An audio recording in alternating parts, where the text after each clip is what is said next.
This episode of Around the Grounds with Chocco is brought to you by Central Murray Live, 1332 3SH and 107.7 Mix FM.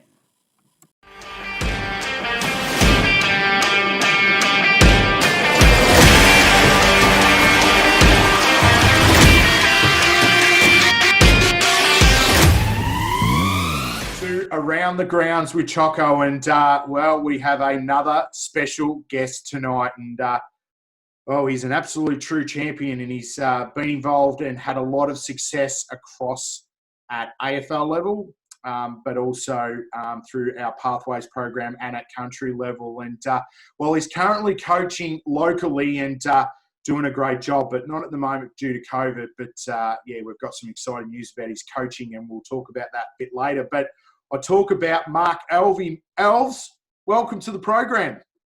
Good on you, Chocco. Thanks for having me, mate. Mate, it's an absolute pleasure, and I want to get started, mate, because you've had a fantastic football career, both as player and as coach. But, mate, it all started as a little tacker at Wentworth, mate. What was it like playing footy in Mildura in the region?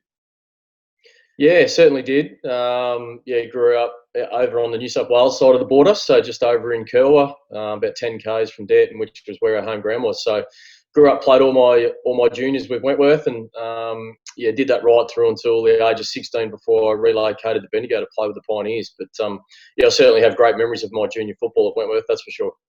What are some of the key memories that stick in your head playing at Wentworth as a country lad?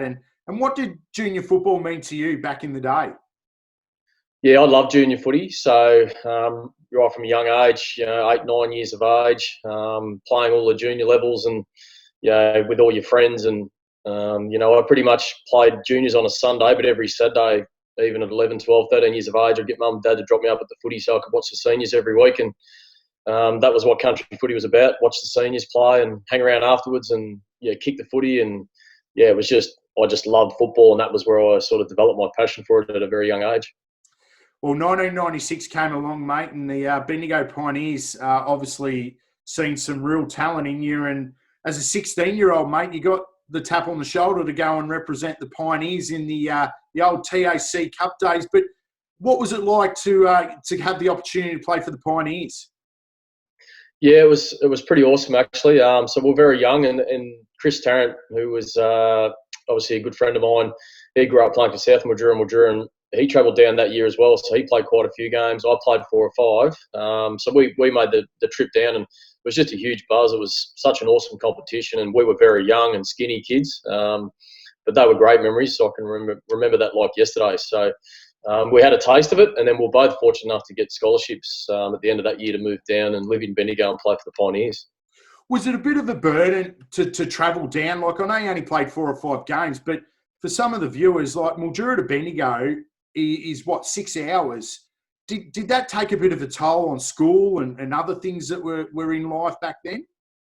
Yeah, we certainly had to do a fair bit of travel, especially too. I remember if we're playing in Melbourne or out the other side of Melbourne, we're in the car on Fridays and we'd have to be down in Bendigo and stay the night, then on the team bus on the Saturday, back to Bendigo late on a Saturday night and then drive back to Mildura probably on a Sunday. So, to be honest, I was probably reasonably used to it, Chocco, because I played a lot of footy for State New South Wales, and my old man used to have to drive me throughout the night to Wagga, to Sydney for tryouts and training. So, and that was from a very young age. So I was sort of pretty used to that travel, early on.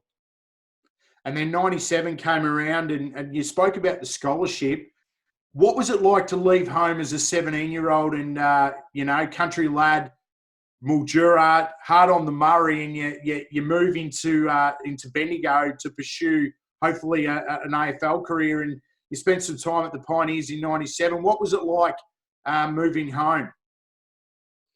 Yeah, it was obviously a big move. So, left home at 16 and you leave behind all your family and friends, all your schoolmates, and then go to school in Bendigo where you can pretty much don't know anyone. So I was fortunate that Dean Solomon and Chris Tarrant both got scholarships as well. So Dean lived in Broken Hill, but I got to know him really well by then. So we had the 3 of us move down together, so that certainly helped. It was pretty daunting to move away, live with a host family and, at such a young age. But that was really good preparation for what was to come. Well, it was good preparation because in 97, You had all Australian honours. You won the club best and fairest, but more importantly, mate, you got drafted. And let's talk a bit about draft day. The Western Bulldogs took you at pick 18, and their first draft pick, mate. Did you have any inkling that the Dogs were interested?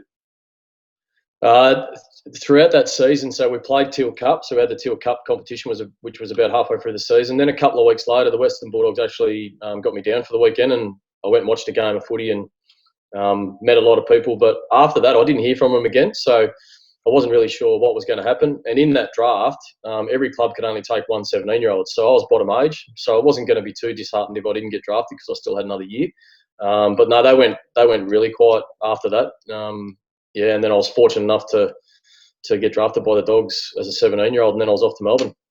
Can you remember draft day at all? Were you like, it probably wouldn't have been like it was today. Were you at home with family and you got the phone call, or how was it done back then? Yeah, I do remember it. So Dean Solomon, Chris Tarrant, and myself, so all really good mates, all 17-year-olds, all three of us got drafted. So it was quite surreal. We actually had, I think it was Fox Footy there filming us at the house we're at. So we're all very nervous and we're all a bit worried. We're like, oh, we're getting filmed. Imagine we don't get drafted. It'd be a bit embarrassing. So, yeah, Chris went 8, I went at 18, and Dean went at 20. So it was a very happy household that night. Yeah, it would have been. And then all of a sudden, mate, you had that experience living in Bendigo. You had to pack the bags, and next minute, mate, you're down at the kennel pulling on the Dogs jumper. What was it like walking in for the first time?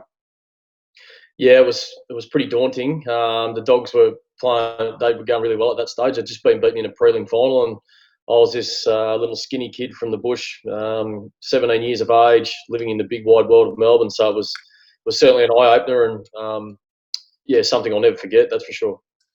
Well, you got drafted, and it was 97. Walked in at 98, mate. Can you remember your first game?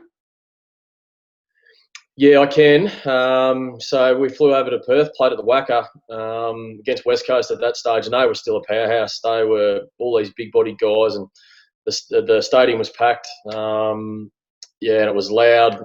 I remember we kicked the first 8 goals of the game, and then West Coast kicked the next 8. So at half-time, it was 8 goals each. So it was a bit of a bizarre game. We ended up getting beat. I only got about 15 to 20 minutes on the ground, but yeah, it was just a huge buzz, something I'll never forget. And yeah, it's just an experience that it's hard to describe, but just the adrenaline, the nerves, the experience itself, and yeah, I just loved it. It was just a great experience. What was it like? Did you see a real difference coming from Teal Cup or particularly TAC into the AFL, and as a 17-year-old, did you see a real difference between the two competitions? Yeah, certainly, definitely the bigger bodies. So, I mean, at that stage, even that night we played West Coast, so like they still had Glenn Jakovich running around, John Worsfold, Guy McKenna.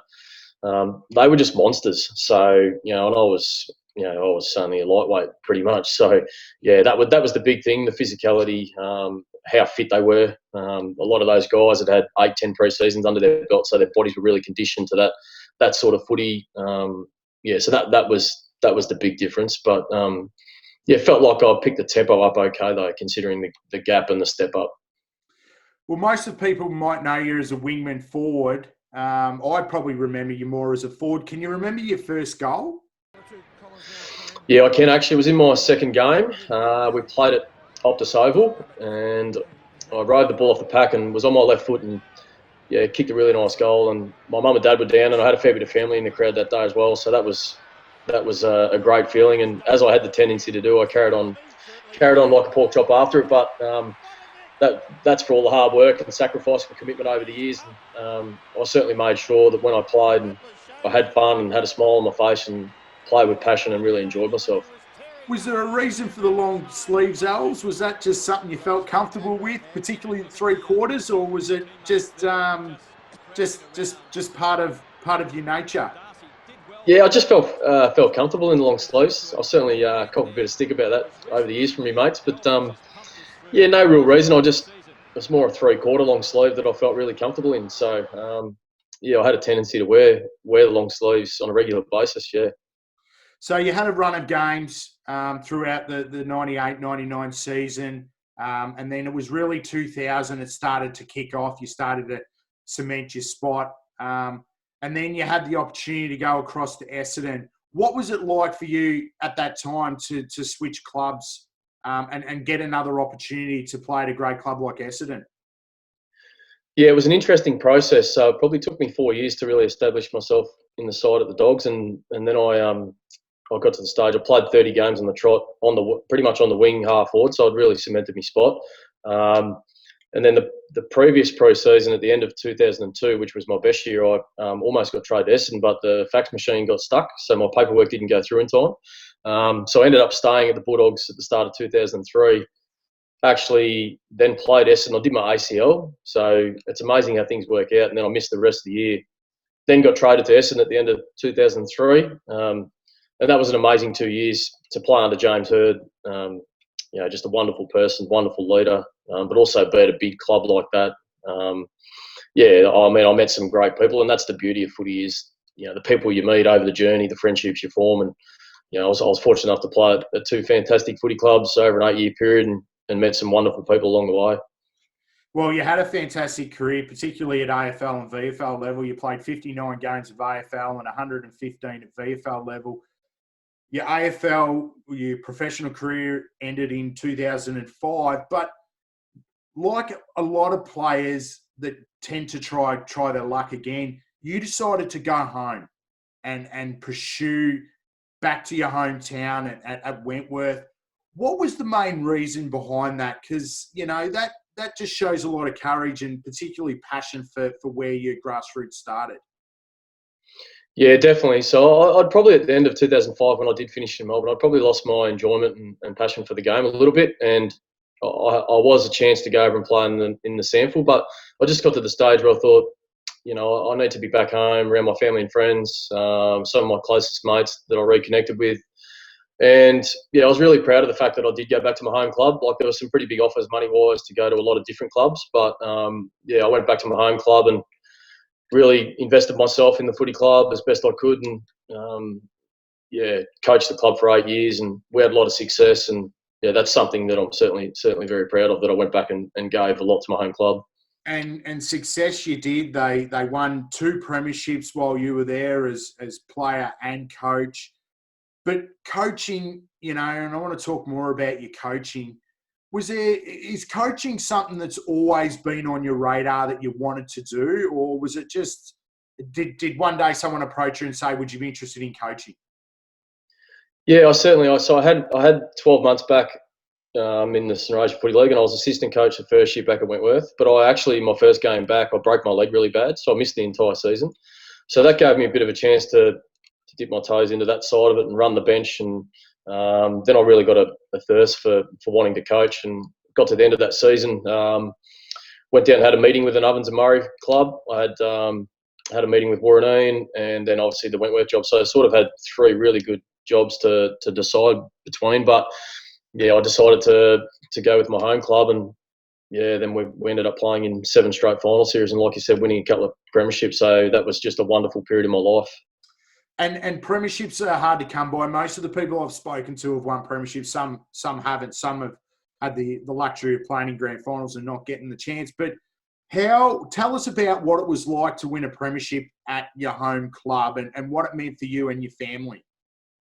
Yeah, it was huge because my father was also, he's a life member, and he was a premiership player at the club. He was president at the time. So, we played. We got knocked out my first year, 2007, first final.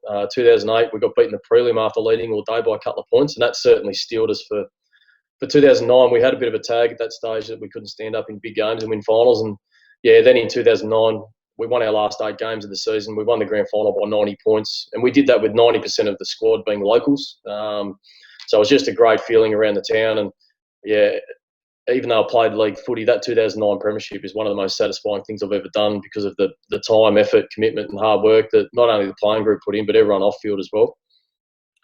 And country footy, I know, as I said, you mentioned before, it's all based on locals.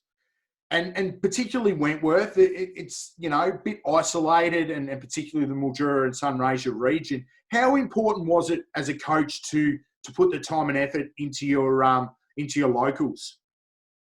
Yeah, hugely important. So they're the most important people at your football club, really, to keep your locals happy, to keep them together. And if you keep that squad, and you're always looking to add 2 or 3 recruits, but your locals are so important. They build your culture, they build mateship, they build trust, and they're there for a long time. So yeah, that was really important, and it was just wonderful for so many of those locals who'd been there for such a long time to get that success and play in that premiership. But then also 3 years later, after 2009, we lost 11 players out of that premiership side. So we had to rebuild pretty quickly. We played in a prelim final in 2010, prelim final 2011, and then we won another premiership in 2012. So that was a pretty quick rebuild after losing a lot of players, even though we did get a few back in 2011. So to have that period of success with a real quality group of players and a majority of them being locals was hugely satisfying. Now, 2015, 2017, you had a small stint with Mildura, but let's have a chat about locally, because in 2019, mate, you took the job to coach Tullibak Manangatang. What was the main reason you wanted to take that role? Because the commitment to come from where you are, living in Mildura, travelling to Tullibak twice a week, and to get them to a final series in 2019, what was the main reason for you to take on that role, and what made you love that club so much at the moment? Yeah, it's a good question. So I coached at Wentworth for 8 years, and then I had 3 at Mildura. So I did 11 years straight, and I was pretty worn out. So I had 2018 off completely. I just needed a rest. I was a bit burnt out. And then, I wasn't really sure if I was going to get back into it or what I was going to do. But then I had a phone call from Brad Morris late in the year, and I actually travelled down and watched Tullibak play a game.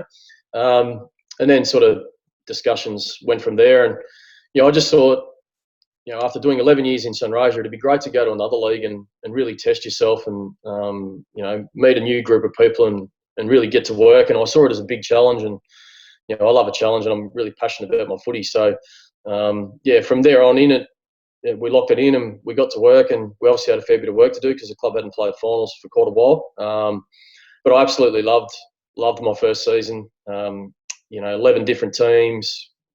I reckon 8 or 9 of the 11 teams easily could have played finals. That's how highly I rated, a large part of the competition. So, the footy was of a really high standard. And our group, it took 12 months, but I needed to get to know the playing group. They needed to see where I was coming from and what I was about. So, that's why this year's been a little bit disappointing, because we're really looking to build on what we'd put in place in that first 12 months. To make finals and win a final was really huge for the group.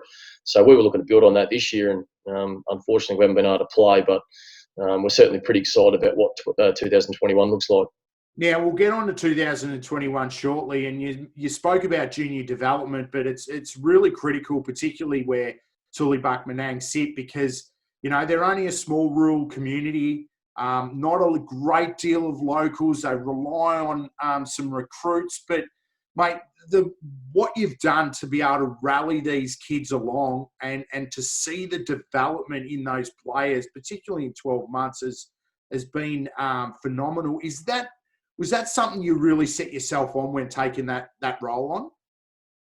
Yeah, the one thing I'm big on is you've got to spend some time really getting to know your players and building relationships, building trust, building mateship.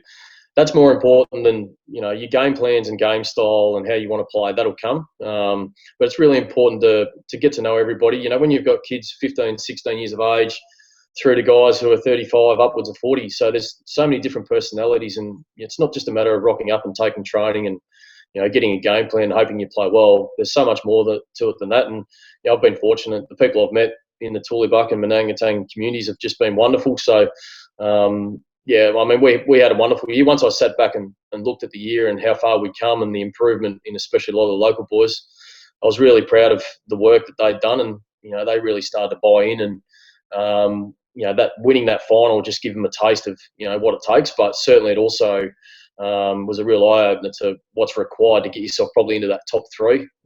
So, the professionalism, how fit you got to get, what sacrifices are you prepared to make to try and have some success. So, it was a thoroughly enjoyable year. Like you said, a lot of travel though. So, leaving Mildura to get down, leaving just after 3 o'clock in the afternoon, and after training, not getting home until 10 o'clock at night. So it's a big commitment.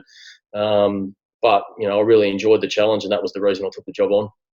Yeah, and taking the job on, mate, because you signed a 2-year contract at the start of 2019, which actually ended at the end of this season, but due to COVID.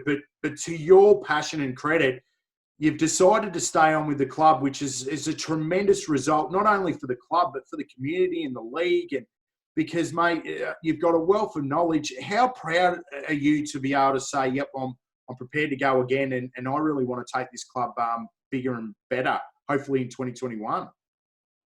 Yeah, it was certainly having some time off has given me an opportunity to probably freshen up, because I was probably pretty worn out. I've coached 12 out of the last 13 years. So it gave me a chance to really reflect and think it through. And when we got to the stage of discussing next year, I wanted to touch base with all the local boys and see where they were at, see what they were thinking. I asked them to be really honest about, are they really keen to jump into their footy next year? And, if I'm going to be travelling down, I want those guys to really commit to their footy. And, they're all really keen. At this stage, we don't look like we'll lose anyone, which is really important. So, and I think I would have been disappointed to only come down for 1 year.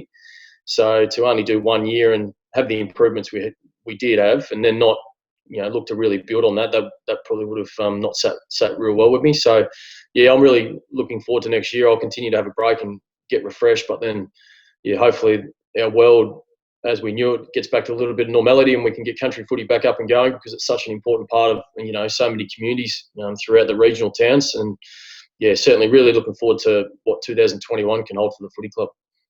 Yeah, and you spoke, you just mentioned before country footy. In your eyes, how important is country footy for rural communities and that around the region?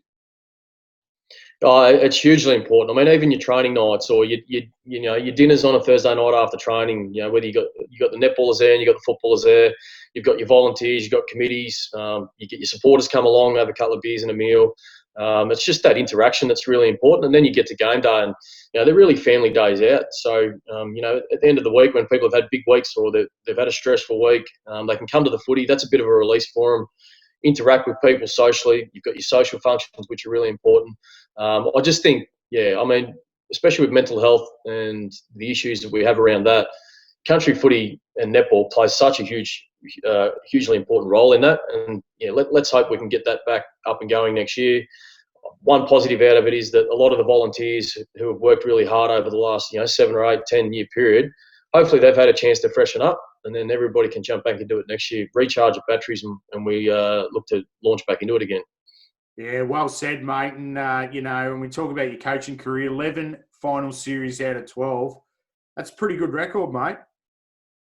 Yeah, thanks, mate. It's something that, when I do finish coaching, I'll probably sit back and look at it and go, yeah, geez, that's, it's a pretty good effort. At the end of the day, as a coach, that's your title, and you're the first on the chopping block probably, but there's so many important people that are involved in that. It's your football department, it's your president and your committee, it's your volunteers, it's your trainers, it's the players themselves, it's the players' partners. You've got to have their support.